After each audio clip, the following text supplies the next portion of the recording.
कभी ध्यान दिया है आपने?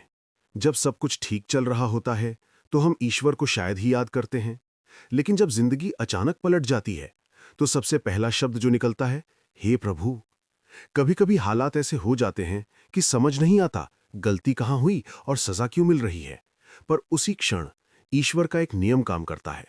जब खराब समय आए तो संयम रखो, क्योंकि खराब समय आपकी ताकत तोड़ने नहीं आता, वो आपकी आत्मा को मजबूत बनाने आता है। जिस दिन जीवन में अंधेरा छा जाता है, उसी दिन ईश्वर सबसे पास होते हैं। बस फर्क इतना है कि उस समय हमारी आंखें डर से बंद होती हैं। कठिन समय में अगर आप क्रोध कर बैठते हैं तो नुकसान तय है। अगर आप घबराहट में निर्णय लेते हैं तो पछतावा तय है। लेकिन अगर आप संयम रखते हैं तो ईश्वर स्वयं रास्ता बना देते हैं। संयम का अर्थ चुप रहना नहीं होता। संयम का अर्थ होता है हर बात पर प्रतिक्रिया न देना, हर चोट का बदला न लेना, हर तूफान में खुद को स्थिर रखना। ईश्वर ने कभी नहीं कहा कि जीवन आसान होगा, लेकिन उन्होंने ये जरूर कहा कि जो संयम रखेगा मैं उसी के साथ खड़ा रहूंगा। आपने देखा होगा, जो लोग बुरे समय में अपना स्वभाव बदल लेते हैं, वही लोग अच्छे समय में ईश्वर की कृपा का अनुभव करते हैं। खराब समय में ईश्वर आपको परखते हैं। क्या आप धैर्य रख सकते हैं? क्या आप विश्वास कर सकते हैं? क्या आप संयम नहीं छोड़ेंगे?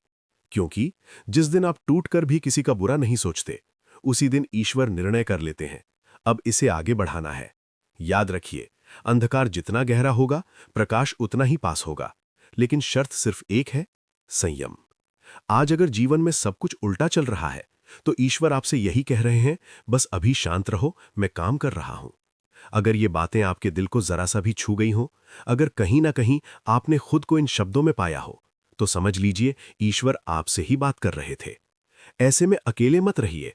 इस भक्ति के सफर में हमारे साथ जुड़े रहिए, क्योंकि जब दिल थक जाए, जब मन टूट जाए, तब शब्द नहीं, सिर्फ विश्वास ही संभालता है। अगर आप सहमत हो तो हमारे साथ जुड़े रहिए और इस संदेश को किसी एक ऐसे व्यक्ति तक जरूर पहुंचाइए जिसे आज उम्मीद की जरूरत है। इस पवित्र समय में हमारे साथ जुड़ने के लिए आपका हृदय से धन्यवाद। ईश्वर आपको शांति दें।